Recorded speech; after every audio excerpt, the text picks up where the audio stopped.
right, welcome to another episode of Piecing It Together, the podcast where we take a look at a new movie and try to figure out what movies inspired it. And today on the show, we are taking a look at James Gunn's reboot, sequel, hybrid mashup of The Suicide Squad. You've probably heard me say before that the first Suicide Squad is one of the worst movies I've seen in the past decade. Honestly, it's really, really bad, but I had a lot of fun with this new one. So, joining me to talk about it is DC lover, Suicide Squad liker, James Gunn disliker, Chad Clinton Freeman. Back to the show with us. He always covers our DC movies with us, and I always have fun talking to Chad whenever he's on the podcast. And we got into a lot of different stuff than we have gotten into on previous DC movies. So I think for those of you that maybe are thinking to yourself, why does Chad get to cover DC movies every time? Why isn't it someone else? Well, I think we get into some really interesting stuff on this one. So that is coming up here in a second. But before we do get to our conversation about the Suicide Squad, I want to remind you, as always, to make sure you're subscribed to Piecing It Together wherever you listen to podcasts, like I always do. You can find us on Apple Podcasts, on Pocket Casts, Spotify, Podchaser, Good Pods, all of the places you can check out podcasts, you can find us. And you could also rate and review us on Apple Podcasts or Podchaser or Good Pods. You can also follow us on social media at Piecing Pod. Join our Facebook group, Popcorn and Puzzle Pieces, where Chad drives everyone crazy. And you can also check out our Patreon, the Produced by David Rosen Patreon, where maybe you're even listening to this right now before it hits the main feed. I post advanced episodes of Piecing It Together, also bonus content, exclusive bonus content from Awesome Movie Year, another great movie podcast that I produce, and stuff from my music career. There's actually some stuff that's going to be going up very, very soon at the time of this recording, sometime in August, I think, but really soon. Check it out. It's produced by David Rosen. It is patreon.com/bydavidrosen. So that does it. Let's get into the conversation about the Suicide Squad. All right, it's time for another DC movie. So, of course, we had to have him back. Chad Clinton Freeman is here. How's it going, Chad? Oh, it's going pretty good. I am excited to go over this episode with this exciting film, despite what some people might think. So, yeah, we can go ahead and get it out of the way. Yeah, DC. I am a big DC fan, mostly due to Zack Snyder, who was spearheading, the DC movies at one time. This one is, of course, James Gunn. I'm not the biggest fan of James Gunn, I will admit. Yes. I just, there are certain directors that certain people they align with their likes and dislikes, and he's one of those that he rubs me the wrong way. I think he does to me what Zack Snyder does to a lot of other people. Right. He loves to go with silly, and he loves to go with mean and dirty, and at the end of the day, just don't end up 100% enjoying his films. I will say that this of his movies is probably my favorite movie, though. That's a good thing. That is really a good place to kick this thing off, that you like this more than other James Gunn movies going into this. And that's that's exciting that Yeah, you did no, it's connect definitely with a it positive. for a change. Yeah, definitely. So I think the other thing we should talk about just briefly before we start getting into puzzle pieces, the first Suicide Squad, 2016. The Oscar-winning film. Yes, absolutely. The Oscar-winning Suicide Squad.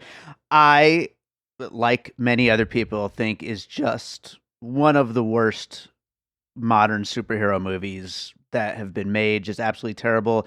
You like it, but don't love it. Am I right in saying that? Right. Yeah. No. I mean, I enjoy it. It's rewatchable. I mean, I've actually rewatched it twice this year already because I rewatched it before uh, Zack Snyder's Justice League, and I rewatched it just before this. I really love the first 30-40 minutes of it, and then it falls apart story wise. It gets really, really, really messy.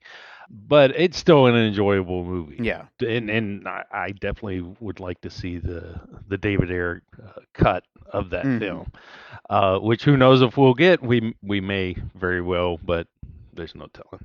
The world needs more content, Chad, so I'm sure it'll happen eventually.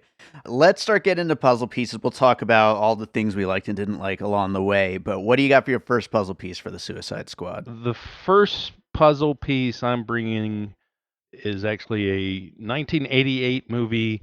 It's a Troma movie, which James Gunn came from Troma originally. His first film that he wrote was a Troma film. This one Hmm. predates that, though. Troma's War, which was Michael Hertz and Lloyd Kaufman film. It was essentially about a plane crash on an island, and this group of people, they end up fighting against basically these armies of corrupt terrorists, and it's basically just a an island that was kind of breeding terrorism. Hmm. And it is very much kind of like a spoof of war movies, Right. because you have these people that are not at all trained in combat, and they end up going up against like these this village of people that have been trained to do this, but a lot of them have been trained to do it against their own will. They've been like kind Mm. of kidnapped into it. So this island, they've got several weird things going on. It's almost like Charles Manson runs it, because you've got one guy who infects people with AIDS, and then they return those to America. There's just like a lot of really weird, like, what exactly is going on here? It's a trauma movie. Yeah. Exactly. Yeah. So you've got the gore, though, the silliness, and also just the fact that you've got, the people landing on a beach, and then Hmm. having to fight against these corrupt villains and these armies. So I mean, there's just a lot of parallels at play, and also, I mean, the thing is that that movie was made in '88, so there's kind of something new and fresh about it, and it still stands today as far as like governments being involved with corruption, and then it kind of being this secret that nobody knows about, and then these Hmm. people kind of stumbling upon it, and them saving the day, which is why this one to me kind of feels dated, because it almost really kind of seems like it's a kind of a remake of this film. It's like a big budget remake of this film in a lot of ways. I could see that, and I think it really comes down to James Gunn isn't really the filmmaker to be trying to tell something, a story that's so like deep and getting into that kind of government corruption and things like that. He really is just interested in, like you like to say, dick and fart jokes and silliness and gore, and that's really what's on his mind. Any of that other stuff is kind of just surface level and just thrown in there maybe because of the moment right now. Things that are political are kind of very popular, but I don't think he's really looking to get too deep into it. Which is funny though, because that's what some of the people that love this movie, they're picking up on and saying, "Oh, it's so deep," and I'm just like, Yeah, "Okay, I okay, don't know about that. you're gonna badmouth other comic book movies about how they're just about nothing, and say that this one's deep." Okay. Yeah, I don't know about that. But I do think the one thing that is handled pretty well, at least is explored in a fun way, let's just say, leading into my first puzzle piece, would be just how America, you know, acts like they're trying to fix the world basically at any cost, which is, of course, a big part of Peacemaker's story. And brought to mind for me 2004's Team America World Police from Trey Parker and Matt Stone, as this mission is going to Europe to save the world basically, but in the process, the amount of collateral damage just absolutely ridiculous, and everything that gets destroyed and anyone who gets killed along the way, it's just part of bringing freedom to the world, and was really, really well done in that movie. Here, maybe not quite as well, but it was still very funny. And again, in this particular moment right now, I can see why he would try to inject some of that into this version of the Suicide Squad. Because, really for any of these superhero movies, we've joked about it before with just the massive amounts of damage and destruction that these missions always seem to incur. And it's, especially when America is behind sending these teams out there to do these missions, they just don't seem to care. It's just like, whatever happens, happens as long as the mission is achieved. No, yeah, and that is a great piece. In fact, that was one that I wasn't even thinking of at all. South Park kept coming to mind just overall, but I Hmm. couldn't put anything on. Of course, that's not South Park, but the creators. Yeah, that's another element to me. I've said the word spoof, and you keep telling me no, that's the wrong word. But that's very much that character is almost like a spoof though of Arnold Schwarzenegger movies and Bruce Willis movies of the 90s, the stuff that we all grew up watching, the big blockbuster movies where in those movies there was violence, but it wasn't really like bloody, and also people died, and it was just kind of like that didn't matter as long as you weren't like the star of the movie. I Right, mean sure. that was the main thing, is that who what's happening with them. Yeah. Or even like movies with Tom Cruise or Mark Wahlberg. I felt like that Peacemaker is kind of like making fun of all of those kind of movies, that all of those big time actors like that. Yeah. And Team America pretty much kind of sums that up. So Absolutely. uh, And I don't think you're wrong in saying that it's like a spoof. I just think that the way you're saying that it's like a spoof, as if that is inherently a bad thing, is where I disagree with your criticism of the movie. I don't think, and yes, the last 20 years of spoofs are almost completely all bad, but the genre itself has made some of the best movies of all time. I mean, Airplane is a spoof, The Naked Gun is a spoof, and these are some of the best comedies ever. so and okay, I'm not saying that that's necessarily a bad thing, but I'm just saying that this is a different movie than the last Suicide Squad movie. It's a different movie than any of the other DC movies. Hmm. I really think it's its own thing, and to me, it very much does play like a spoof. Troma's War was very much a spoof of those war movies of the time, with Chuck Norris, going back to Vietnam or whatever, and Delta Force and all of those kind of Right. films of that time. And this one plays with that, and then at the same time, like we're saying, it's kind of like spoofing the all American hero, Yes. the guys that were the big stars, like I was saying, all of these other big blockbuster movies, Yeah. which is what I'll go ahead and bring the piece I was thinking. The Boys, the Amazon show, The Boys, which Peacemaker's a lot like Homelander in that regard of he wants to get things done, and it doesn't really matter how that is done as long as he looks good, as long as other people look good. Now, Peacemaker, Mm.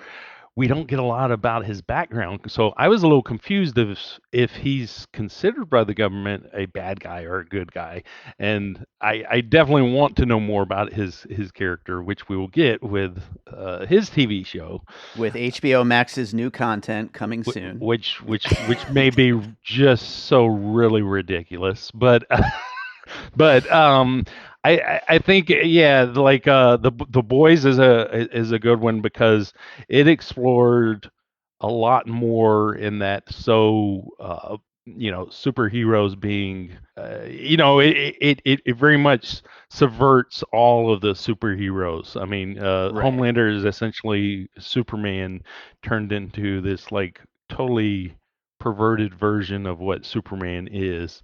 Hmm. The other thing though, besides Peacemaker, that it compares to the boys is the way how Polka Dot Man was created, by his mother at Star Labs. Hmm. And that's one of the other things that goes through the boys is that a lot of these superheroes in it were kind They of. have like dark, sad origin stories, kind of. Yeah, yeah, yeah, yeah, Yeah. and it's almost though like kind of like the playing on proteges of sports and various different things like that. The way the parents Yeah. really are like from the get go before they're even born know, oh, this is going to be a gymnast, this is going to be a tennis player, and that sort of thing, and they Yeah.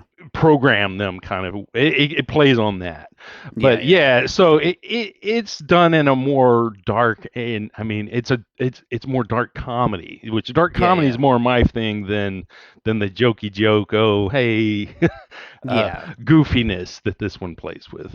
I gotcha. And yeah, I haven't seen The Boys, but I have seen a lot of comparisons to it, so that definitely makes sense. The other superhero thing that I was thinking of to bring it to my next puzzle piece would be Deadpool 2 specifically, because of the whole gag here of introducing what you think is going to be the whole new Suicide Squad team, and then for them to die almost immediately. Very much like Deadpool's team up in Deadpool 2. But they kind of told us this was going to happen, even though I think it kind of took some of us by surprise. I certainly wasn't expecting it, but it was right there on the poster. Don't get too attached. So I think that was something that was kind of telegraphed, even though we didn't expect it. And really, I mean, how could they have possibly focused on that many characters if they hadn't done that? So it kind of makes sense that that's the direction that he took. And plus, it is funny. Funny, I don't know. Yeah, so I'm gonna say this. I didn't like that misdirection. Uh-huh. One, I kind of like Captain Boomerang. Hmm. He's a fun character. I was sad to see him go that early. I mean, he was hardly in it at all. I mean, that Yeah. was a disappointment to me. Well, the exciting thing though, Chad, is that because this movie didn't do so well for no reason revolving around a virus that's spreading right now, and certainly not because of day and date for free, watch it at home. They'll probably reboot some of these characters soon, and you'll get to see some Captain Boomerang movies soon. Yeah, I doubt it. No, yeah. As far as that, I never saw Deadpool 2, so I'm glad you brought that up. Hmm. But yeah, no. See, again, and that part also, kind of to me felt like James Gunn just laughing his ass off, thinking, oh, here's a way for me to kind of just stick it in to the people that actually liked Suicide Squad Mm. by here's Boomerang, he's back. Oh, no, he's not. And, and the thing Yeah. that killed me though is that I thought all audiences that watched the original Suicide Squad were like, wow, that's all we get of this Slipknot character? Oh, Adam Beach gets a poster for this when Hmm. he was the one that, got killed instantly in that film. And here he is amping that. We don't just have one character that happens to. We have, a whole slew of them. And Yeah. some of them are ones that we actually know from the film before. So I don't know. I wasn't happy with that opening. I thought it was just like, I could see a comic book fan getting annoyed by that, but as just an average moviegoer looking for a good time, it definitely made me laugh. So, well, I'll say this. I mean, Harley Quinn says, "What the fuck?" at that moment of one, you've got the people dying, and then you've got TDK. showing he's detachable, and Uh-huh. then it turns into like Three Stooges there for a moment, and but Harley says what the fuck, and it just like, believe it or not, I was watching it with Melanie, and I think she said what the fuck right before Harley did. So I mean, Nice. it's like exactly what everybody's thinking at that moment in the movie. Totally. Well, what do you got for your next piece? So we'll go ahead and go to another comic book movie since we're on that. But the 2008 Punisher Warzone, Lexi Alexander's film, that movie was the only superhero movie that I can think of that has the level of gore that this one Mm-hmm. does. And not only that, the scene where Harley's in the red dress. She's got the two guns, and then she's kind of like spinning around the room, taking out. Of course, we've seen this in a dozen movies, but that very much reminded me of the scene in Warzone where Punisher actually hangs from the chandelier. He's got the two Mm. guns and he's shooting out all of the people around the room. That movie, it's one of those that for whatever reason didn't find its audience until Yeah. after it was, like on DVD, and it kind of has it's fans. It's kind of got like a cult following that it love the Warzone. I think it's a good movie. As far as Punisher, he's not a big character that I'm big on, but Mm-hmm.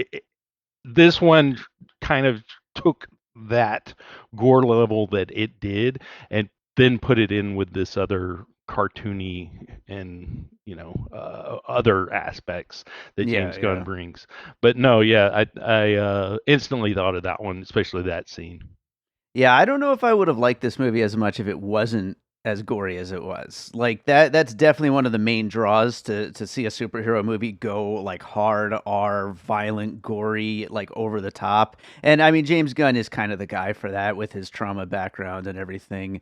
And I thought there were some really inventive gore moments in this, which it was a lot of fun, at least from that angle. Yeah, yeah, no, definitely there were some really neat things that happened, and it was like right off the bat you had the like boomerangs. His boomerang slices the guy's head like half Yeah, yeah. off, and yeah, no, it kind of just goes up from there, really.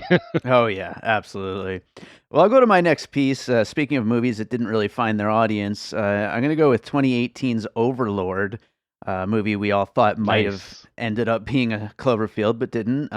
Director Julius Avery. I'm sure I don't know if it's on your list, but I'm sure a lot of people might say Saving Private Ryan, but I went with Overlord for people getting dropped in during a war mission and things just going from bad to worse to worse.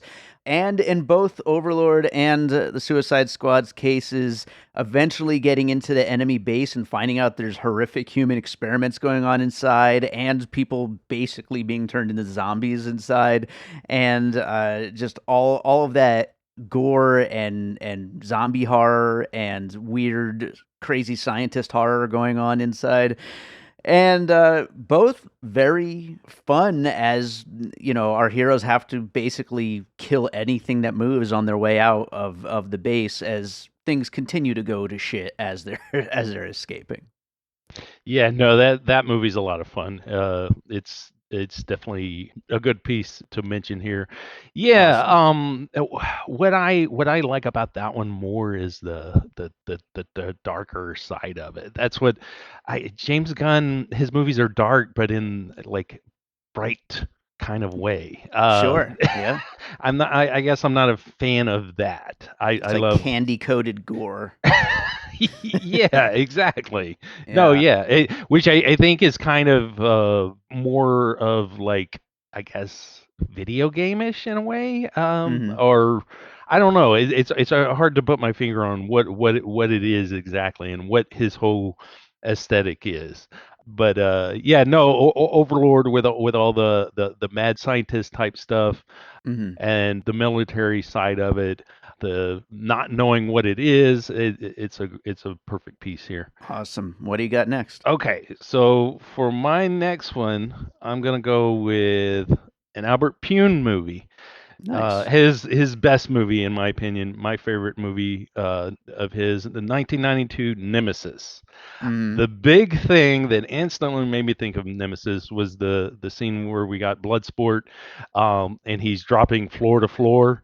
Of course, this is something that's been done. I think Nemesis was the first to do it, and I know it's been done over and over and over since then. In Nemesis, he's in like this hotel room. These people are after him. He's got two guns. He shoots out the floor. He drops to the next floor, and then he shoots out that floor, drops to the next floor. And of course, Underworld they did it. I haven't seen them, but I believe Matrix they do it. Here again, it's kind of like a spoof version of that. It's Sure. not intentional that he's dropping from one floor to the next. It's that the building is falling down, and Yes. it happens to be just luck that he's still alive. That I think in a way, every action sequence in this movie is just luck that people are still alive. I right, mean, it's right. all just ridiculous. Very, very, very good point. So then, it just drops and drops and drops.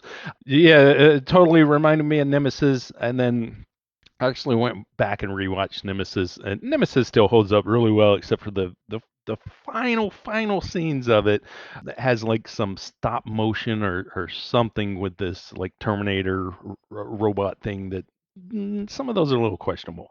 But Mm, in that movie also you've got our main character who he's a questionable kind of character. He's kind of a good guy, kind of not. They put a bomb in his heart, and if he doesn't do what they want him to do, then they're gonna blow him up. And his mission is he has to get this data, and so there's just like several parallels there yeah. with this one at the same time. Yeah, it sounds like there's a bunch of different things there that all kind of connect. And I've never actually seen Nemesis, but if I ever do a like a 80s action movie little marathon, that would definitely be on the list. Yeah, Nemesis is great, and like at the time, there was just so much of the two gun stuff that we like that weren't in like American movies. You had Mhm. this in Hong Kong movies and stuff. Yeah. Nowadays, that's incorporated into so many blockbusters.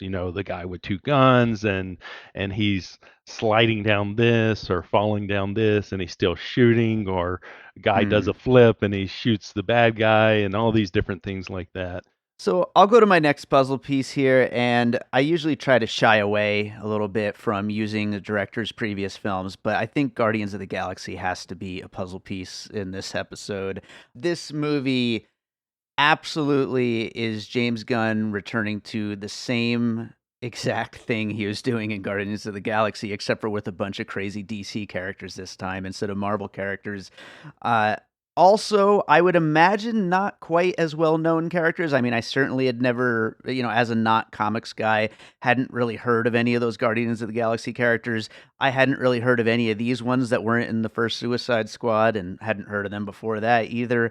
Also, just over the top, crazy action sequences. Also, heavy use of needle drops of upbeat pop punk and classic rock and stuff like that.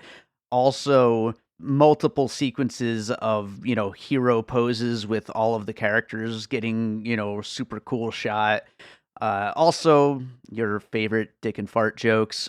Also, also, really just everything. It's the same mold. Oh, also, you've got King Shark is basically Groot all over again. There's Mm-hmm. just so many of these little parallels between what he was doing in Guardians of the Galaxy and what he's doing here. Also, oh, there's Sean Gunn. Also, Yeah, yeah, oh, Michael absolutely. Rooker. Hmm. Also, yeah.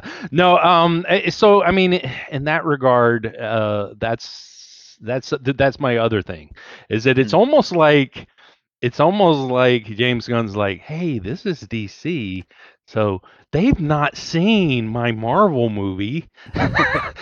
I can do the same thing. Yeah. That's the other thing that kind of almost makes it feel spoofy in nature to me. Hmm. Uh, Even down to the way the casting, which is also very much like South Park. I remember South Park; they would cast people like George Clooney as the dog and things like that. Right, right. To me, it's a mocking casting in a way because I got Vin Diesel and he's going to play Groot and he says one thing, and Yes. I got Sylvester Stallone and he's going to play a shark and he's going to say really stupid things.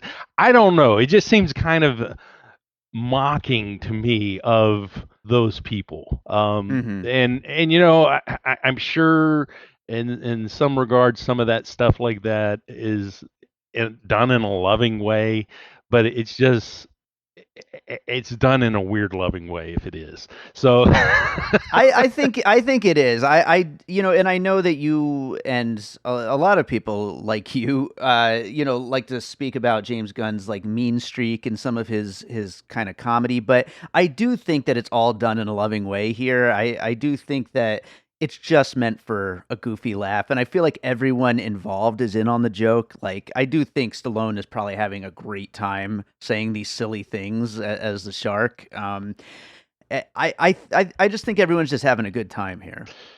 and I get that, and almost if you think about it that way, Peacemaker is essentially James Gunn Sure. because he just wants to bring about peace. James Gunn is just like, I just want people to laugh. Yeah, Um, that's it. I just want people to laugh. and to go a little further, you know, Amanda Waller is essentially Warner Brothers. Uh, Evil fucks. I'm kidding, Warner Brothers. If you have any swag for me to give away on the show, get in touch. What I did want to say, because that's the other thing. I had read some people not happy with some of the deaths in this. Polka Dot Man is totally played for laughs with his death. Oh, I'm a superhero. Hmm. Okay, and then he's dead. And for me, I mean, Rick Flag dying. That one, and again, it wasn't necessarily because of him and that character in this movie, but also the carryover from the movie before. Because in my head, I'm just like, well, what about June? Which June was the Enchantress, and she's no longer the Enchantress, so that's why she wasn't here, I've obviously. I've completely blocked that out of my memories. So, if Again, you this say is an so. independent, non. It's a alternate timeline version of things. Hmm. But no, I did love though Rick Flag's last line, which was "What a joke." Which to Yeah. me was just like here he is. He's basically wearing a Warner Brothers shirt. It's like Bugs Bunny in a Superman outfit or something he's wearing. He gets stabbed in the heart, and he says, of course, he's talking to Peacemaker. He says, Peacemaker, what a joke. I cut that Peacemaker part off, though. He says, what a joke. To me, that's Hmm. capturing this whole movie. It's just Sure. like, and again, that's kind of why I have a little bit of a problem with it, is that I don't know that this movie at all takes itself serious.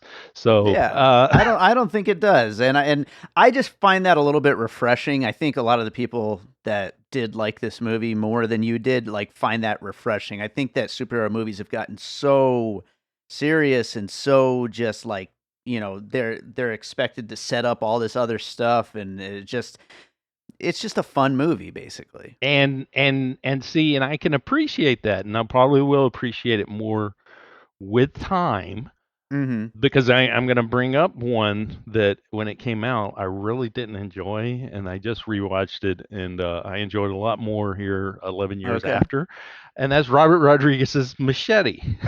sure. I remember when that movie came out because it was not at all what I expected.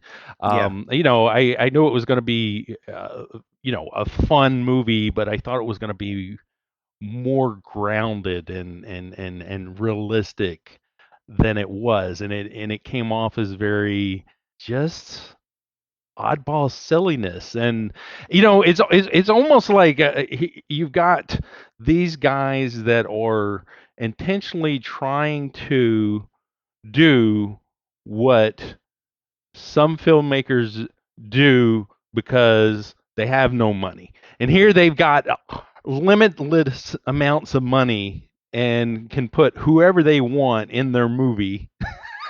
That's actually a really good point. Stallone as a shark, Yeah. and they're intentionally trying to do what another filmmaker would do because they don't have money, Yeah. so it's almost like there's a bit of a disconnect with why are they doing it. I Mhm. guess, and I guess I get kind of worked up into that of, well, it's just for fun, and I don't know. Maybe I think about it too much, but no, Machete, because here and again you've got a basically a superhero who is very non-conventional, and he's almost of that same line of thinking of it doesn't matter how many people die in order to keep the peace. Sure, uh, sure. he's kind of from that school. The thing though about Machete is, and I keep saying it in different ways because I know I don't Yeah, know I how to say noticed it. that. The thing about that movie is that at least it really it more so revels in the exploitation of what it is. Okay, so James Gunn kind of plays in that same sandbox, but he always leaves out the sexuality, the nudity, and of course, Machete did not at all. I mean, you've got Sure. Machete having a threesome with Lindsay Lohan and her character's mother in the film. So I think that it almost feels like James Gunn kind of restrains himself. I and think and there I was one dick in this. That was about it though, Oh yeah, wasn't it? Weasel, right? Yeah. There you go. So that's it. That's all we get of sexuality. Yeah. I Yeah. guess I expected it be more along the lines of the El Mariachi films, and then it's Expectations can be a dangerous thing sometimes with these no, movies. I know this. They really can. Yeah. And that's why with this movie, the Suicide Squad, I went in with zero expectations, and I Yeah. actually enjoyed it, and I think I'll enjoy it more as years goes by. So the rest of my pieces kind of zero in on specific characters or specific aspects of the movie, not so much the like the whole of the movie itself. But the first one I'll bring up is Independence Day, specifically because of Bloodshot's relationship with the daughter, which I think is probably of everything in this movie the least developed part of the movie. But she does see her dad on TV being a hero, and it kind of is a little bit of a band-aid on their strained relationship, very much like Randy Quaid in Independence Day Right. with his son. Right. So just that one little thread there, I just thought of that connection. It's kind of unnecessary, and I feel like they almost have a little bit more development with Bloodshot accepting the rat at the ends. It's almost more of a developed relationship than he actually has with his daughter. But at least it's something. At least they're kind of going for that a little bit. Wait! You're throwing me off. It's Uh huh. Bloodsport, right? You Is it said Bloodsport or Bloodshot. Bloodshot? What the hell's his name? I don't know what his name is. I don't know that. I didn't know this character, so I think I've called him both things too. But It's Bloodsport. yeah, okay, that's what I was thinking. Bloodsport, Will because Smith was dead shot. right, Yeah. and that's the thing is that again though. See, if you remember, Deadshot and his daughter. I felt like that was a little bit developed a little bit more. So again, this almost is like a spoof of that. There's so many Kind of. things. Yeah. But since you brought that up, the Bloodsport, him and his daughter, Hmm. and then also this goes on to him in Peacemaker. The scene where he's talking to his daughter, and I'll admit there's some things about it that are funny. Him screaming at his daughter about who needs a watch that you can watch TV on. I agree, Yeah, it's that was good. ridiculous. Oh But yeah. but the fact that it breaks down into the whole fuck you, fuck you, fuck you, which is so straight from Jody Hill's Observe and Report. Sure. Um, I honestly felt some through Bloodsport in his interaction with the daughter, and then also the interactions with Peacemaker later on when they're trying to one up each other and they're flipping each other off and that sort of thing. His interactions with those two very much to me felt a lot like Jody Hill, a lot like Observe and Report specifically. Sure. It's almost like this guy is that Seth Rogen character from Observe and Report, but Yeah. he's actually a badass. You Yeah. know, he's not just some delusional do nothing. Sure. It's just weird because this character to me, and again, maybe it's just because I'm comparing it to Suicide Squad. He should be the more grounded one because Will Smith was the more grounded, the one who kind of figures out how they're being played, the one that Hmm. kind of is level-headed and kind of keeps things together. And this you don't have that.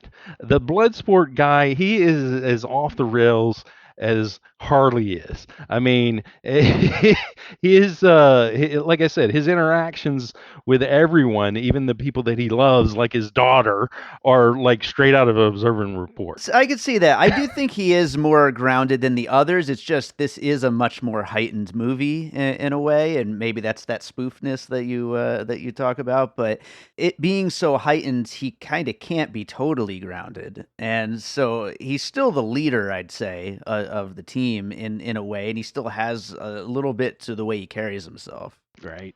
All right, so I'll go to another piece here. Like I said, another small one. I have no idea what came first, Ratcatcher or Willard, but I was gonna go Oh with yeah. Willard. Yeah. So, Yeah. as a non-comics guy, I have no idea. I mean, I've actually never seen the 1971 original. I've seen the 2003 one with Crispin Glover, Oh. but yeah, I Ah. know I need to watch the original, but a character that can control rats and brings in these big swarms of CGI rats. It felt kind of similar, a lot of the same style. I loved Ratcatcher. Hmm. The whole thing with the rats is my very favorite thing about the movie. The fact that the rats are, they are what saves the day, and I love Hmm. that character. Again, she's one that she brings innocence, and Hmm. and and I think that was very very much needed. She's like a good person. She brings the good and the innocence, and she basically spreads that through the team. And also, that quality is what really helped, I think. I guess ground this movie in a way. Like I was saying, Hmm. it wasn't really grounded by anyone, and I guess she really kind of is the one that kind of grounds it. Um, Yeah. the fact that also Bloodsport tells her that he's gonna get her out of here alive, and she's like, no, I'm gonna get you out of here alive. I love Yeah. that bit too. You'll be happy to know I read an interview with James Gunn, and in the original script, she was going to die, and he was just like, I just can't do that to her. She is too good of a character, and I just can't let that happen. Oh yeah, no, that I would have been so mad at this movie. Well, Yeah. first off, I said going in, if he kills Harley, I'm done. But Oh, yeah. Well, I don't think they can kill Harley. I mean, she's so damn good in this movie, and they now I'm ready for more of that character. I mean, I already was. I've always been down for more of that character, even after the first Suicide Squad. But I mean, she's so great in this. She's so oh, much fun to watch. she really is. She really shines. I think that the great thing about Harley is that he has kept the progression of her character. That was one of the things that I was worried of. Somebody else coming in trying to just kind of start things over. No, because if you look at her from Suicide Squad and then Birds of Prey and then to this, and you can see the progression of her personality, and also just her confidence and Mm-hmm. her abilities. And the scene, my absolute favorite part of the movie, is when we see her chained up and she's singing, and then that kicks off that whole part of her escape. Oh yeah, so good. That is absolutely my favorite part, and it pulls in elements from the first Suicide Squad, because she has to do the little gymnastics move to get out of the chains, and then also she has the using the environment, like she Mm-hmm. did in Birds of Prey with the bars and such. But no, I mean that was the best part for me, was that whole, and also seeing it from her point of view. Yeah, some of that magical Y- realism and all that. yeah, yeah, Yeah, yeah, I absolutely love that. yeah. Big problem here, I think, with the film overall is that, is the whole point of view, because that's the thing with Birds of Prey, is that it was all from her point of view. So anything that was wacky, anything that was off, it makes sense because we're kind of seeing it from how she sees the world. Mm. Whereas this one, we do get that moment where we're seeing it from her side, but other than that moment there, whose view of the world are we seeing? We're seeing James Gunn, so we're in his head. So Yeah. it's kind of, that's why it doesn't make sense, and everything, anything and everything can just be out of nowhere. That's Like, because, like we've already kind of said, this movie is just entertainment. It's entertainment for entertainment's sake, and right. there is no actual point of view.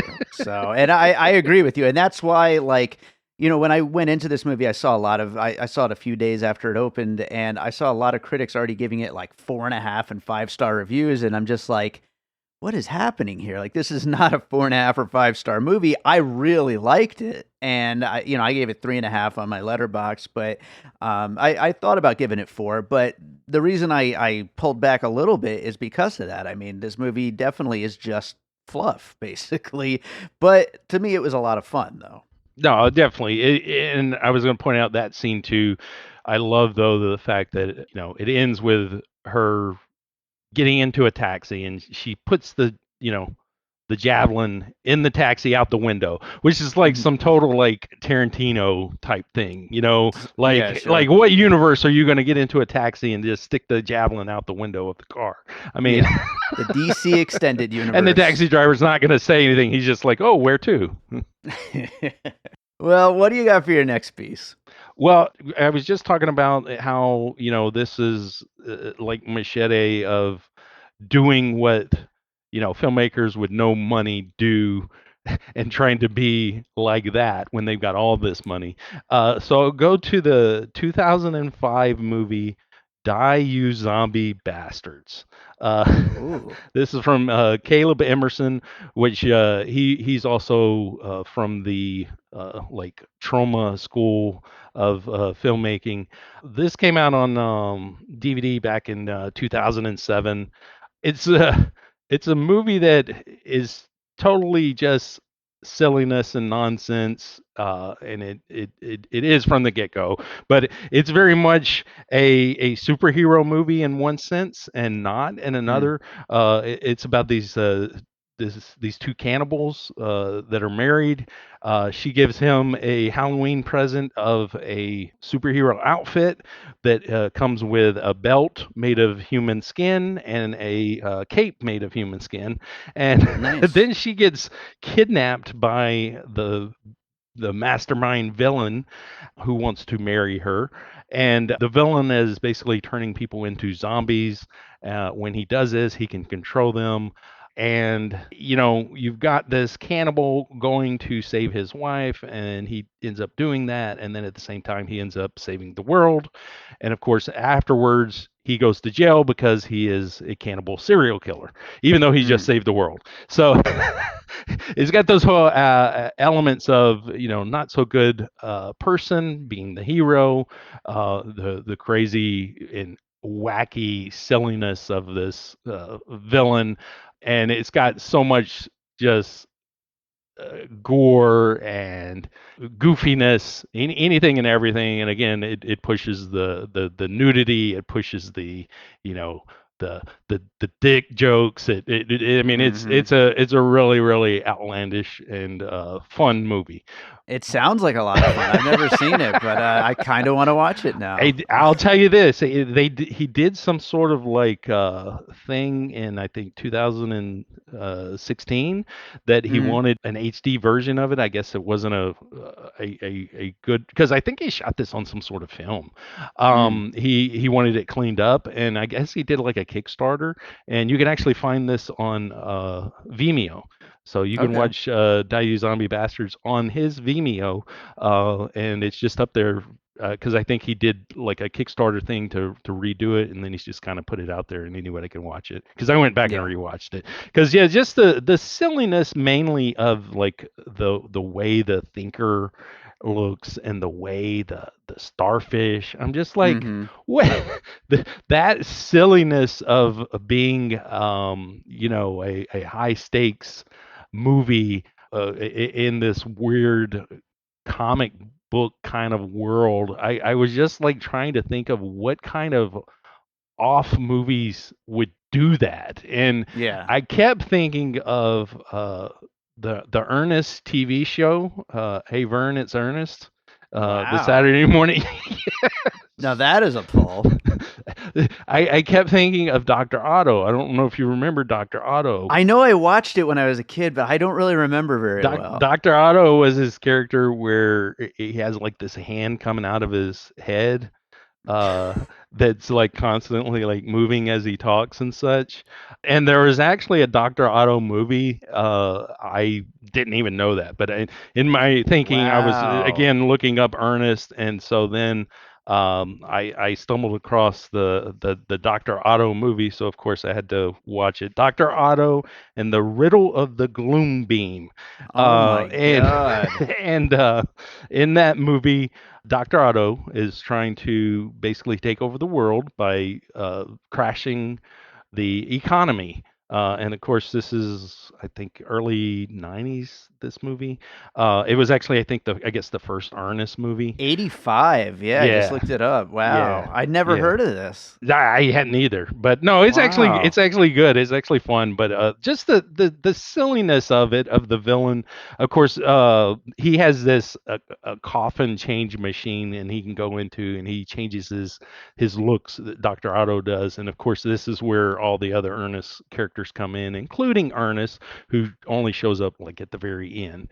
Again, I think this is probably the first Ernest movie.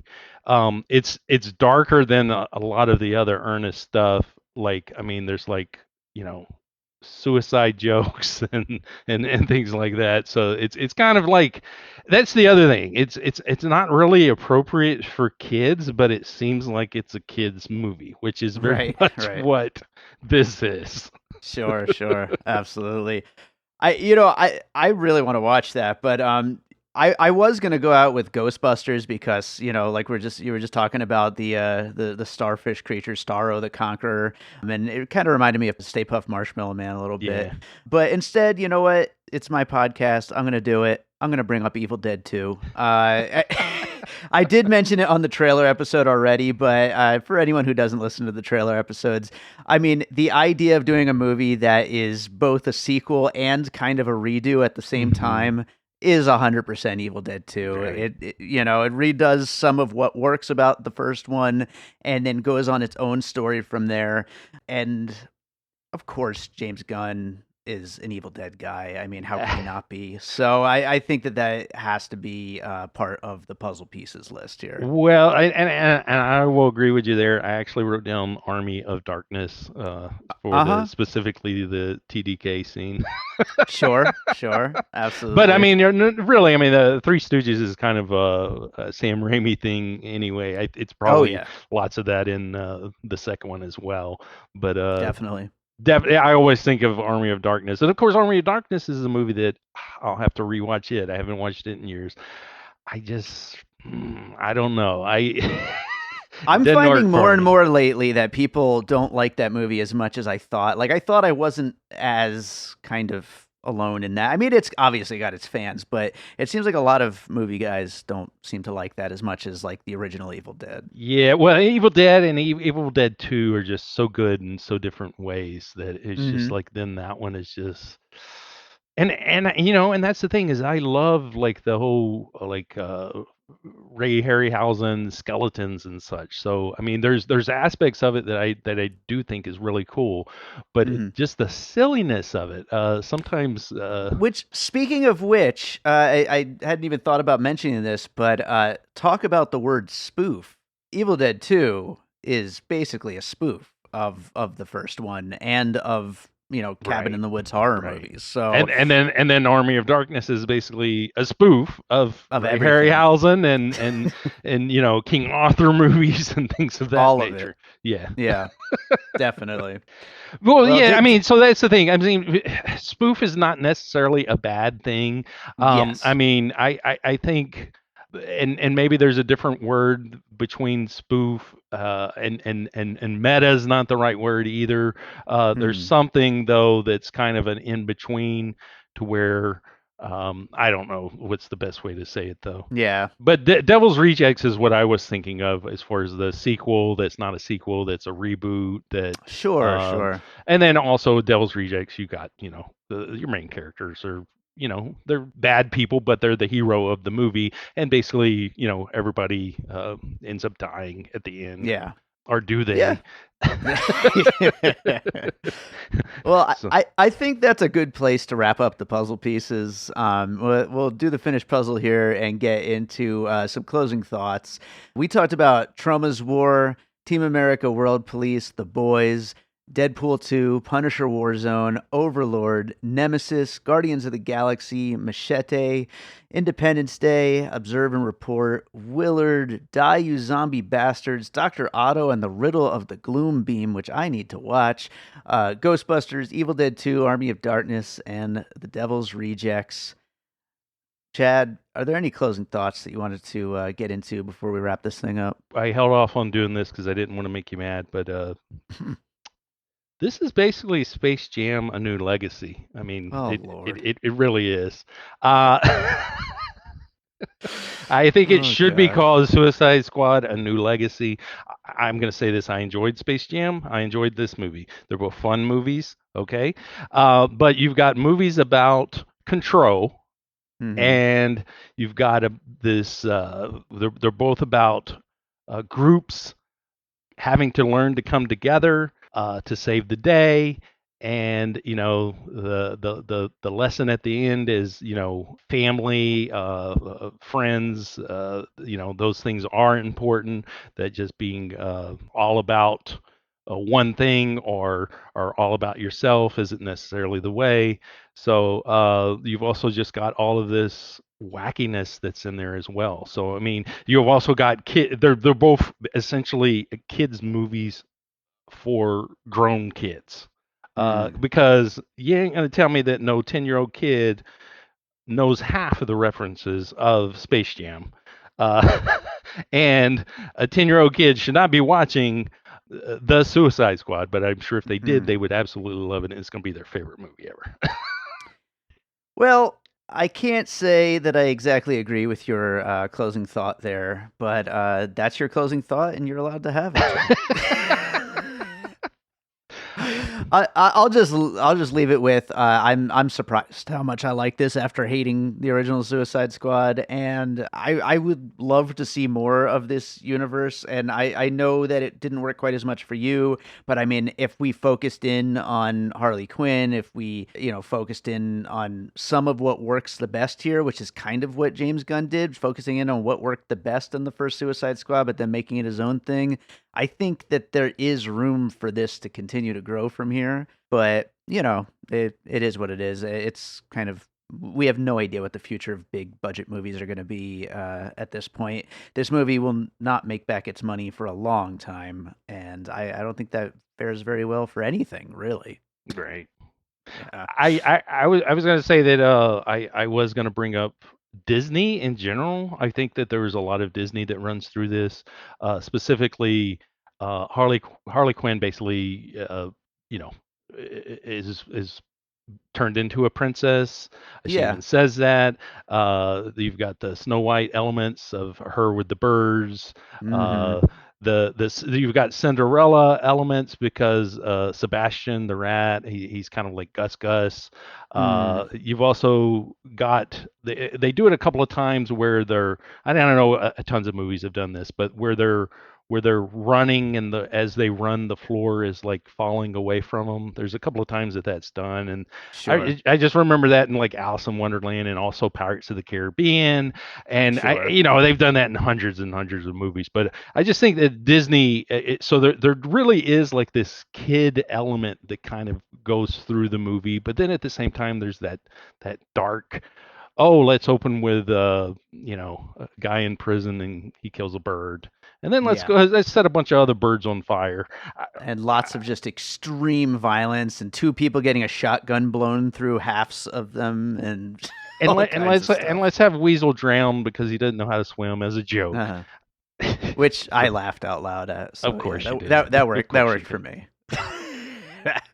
Well, Chad, is there another movie you watched recently you'd like to recommend to our listeners? I should have. I wrote down all kinds of stuff. Of course, I didn't write this down. Well, I think if you want, we could just make Dr. Otto and the Riddle of the Gloom Beam your recommendation for this episode because I'm going to take that recommendation. I'm watching it. Well, you know what? That's fine. You know what? We could also just throw in the Lego Ninjago movie because that was Oh, one okay. that I had written down. Specifically with it was the cat serves as like this giant Godzilla monster destroying cities, and Oh, just the yeah, stuff with yeah. Starro reminded me of that. So Yeah. we could just make Ninjago and Dr. Otto on the Riddle of the Gloom Beam. Go watch those. Nice. Dr. Otto's on Tubi. So Perfect. Anything you want to plug real quick? nope, not at all. I am good. Just keep watching movies. People are welcome to follow me on Twitter or Letterboxd, and they should join the Popcorn and Puzzle Pieces group on Facebook, which Yes. somebody the other day had shortened it to P and PP, and I took it to mean something else because we're talking about James Gunn, P and Oh, PP. Yeah, no, James Gunn, he's totally all about the P and PP. But yeah, the group P and PP, join it. yes. Join it. I'm gonna make that the Bitly link. Bitly/PMPP.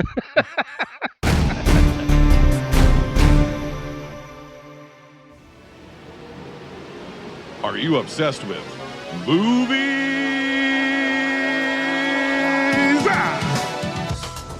Come on down to sunny tropical Akron, Ohio to Binge Movies, the only video store in the world secretly owned and operated. Our courteous and polite staff are joined by film critics and podcasters from around the world to review, rank, and eliminate all but those movies most worthy of preservation for all time, even beyond the end times, and most worthy of your time. Our staff also has perfectly curated shelves just to make your entertainment choices that much easier. So come on down to Binge Movies, available on all of your favorite podcast apps. We've got the hits. All right, so I hope you enjoyed that conversation about the Suicide Squad. Thanks, as always, to Chad Clinton Freeman for joining us. I always have fun talking with Chad about movies.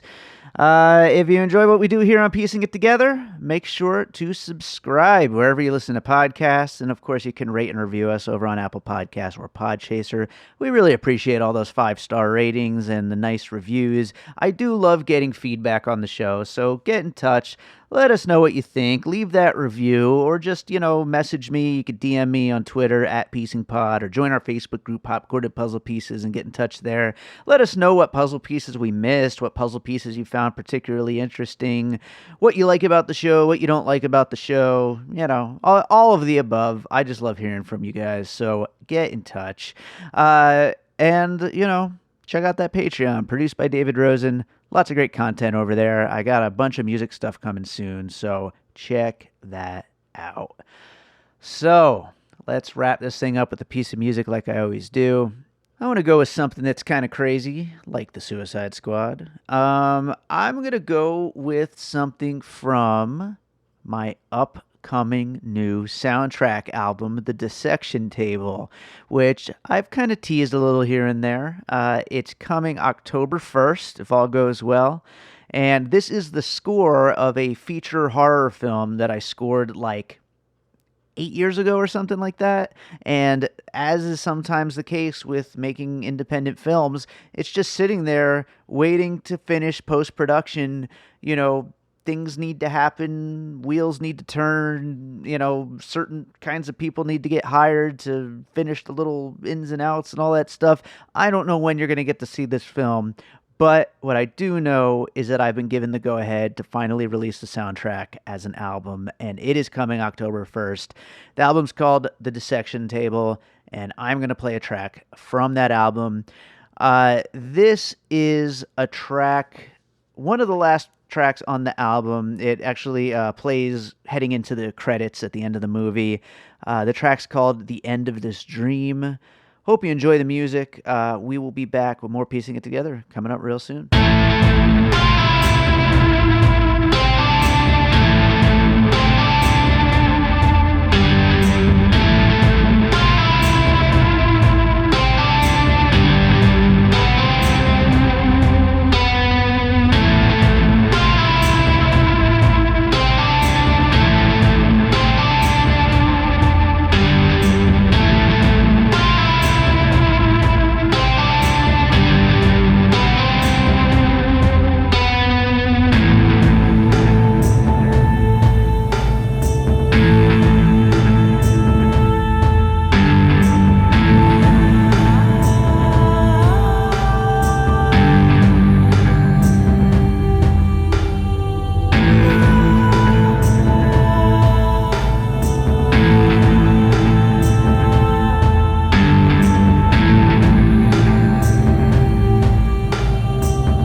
an All Points West production, produced by David Rosen in Las Vegas.